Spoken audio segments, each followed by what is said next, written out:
Some of that sucked. Do this. I've got to dial this back. Why does this room echo so much? Wah, wah, wah, wah.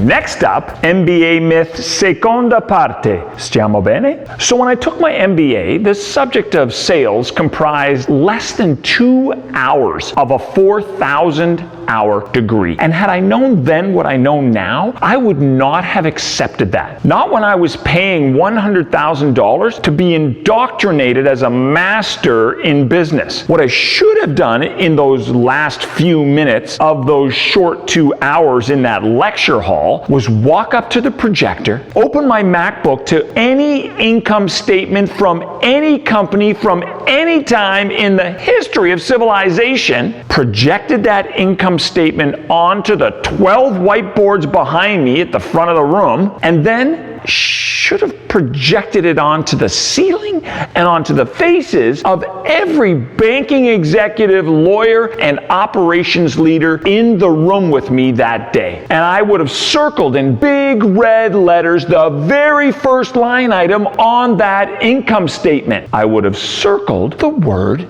revenue. Turning around to face that room of professionals who were far more accomplished than I was, I would have dared them to explain away my thesis. And I would not have left that dais until that professor acknowledged the egregious imbalance in this course curriculum.